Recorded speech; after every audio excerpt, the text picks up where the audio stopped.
Hello students, तो अब हम करने वाले हैं नीट 2025 का क्वेश्चन नंबर 89। क्वेश्चन पढ़ते हैं।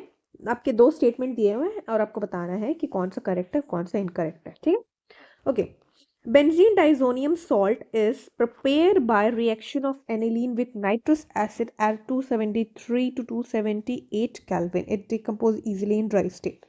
ओके, देखते हैं। आपने जब पढ़ा होगा एनिलीन का प्रिपरेशन, तो आपने वहां पे पढ़ा है कि एनिलीन जब आपने पढ़ा है तो ये आपका एनिलीन हो गया, है ना। इसमें जब आप NaNO2 प्लस HCl या फिर आप नाइट्रस एसिड, है ना, दोनों एक ही बात है, ये भी वही बनेगा।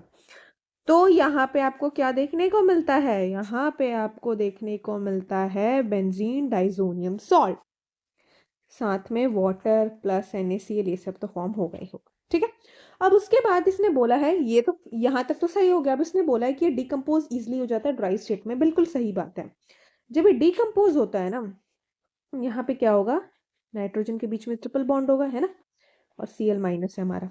तो ये जब डिकम्पोज होता है तो यहाँ पे क्या होता है? जो आपका N2 दिख रहा है, ये N2 बाहर निकल जाता है। ठीक है, तो यहाँ पे आपको देखने को मिलता है बेंजीन के ऊपर positive charge and Cl negative आपका फॉर्म यहाँ पे हो जाता है। तो फर्स्ट स्टेटमेंट तो हमारा सही है। सेकंड देखते हैं।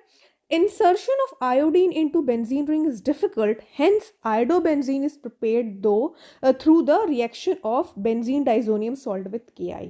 यस, बिल्कुल सही बात है, क्योंकि देखो, जब आयोडीन में आप इंसर्शन करते हो डायरेक्टली बेंजीन रिंग में, वो इसलिए डिफिकल्ट पड़ता है क्योंकि आयोडीन की जो है ना रिएक्टिविटी, वो बहुत धीरे होती है, लो होती है।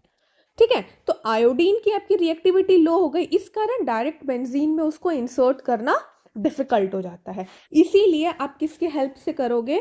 ये आप ले लो बेंजीन डाइजोनियम सॉल्ट। ठीक है, इसको आप करोगे किसके साथ? Ki के साथ, है ना, आपको दे रखा है विथ Ki। इसके साथ जब आप रिएक्ट करवाते हो तो यहाँ पे जो आपको प्रोडक्ट मिलता है वो आपको मिलता है, बेंजीन में आयोडीन आराम से अटैच हो जाएगा N plus KCl plus N2। Hence आपका स्टेटमेंट 2 भी करेक्ट है। ठीक है, तो आपका दोनों स्टेटमेंट सही दिया हुआ है, मतलब option C is correct. I hope आपको समझ आया होगा। Thank you.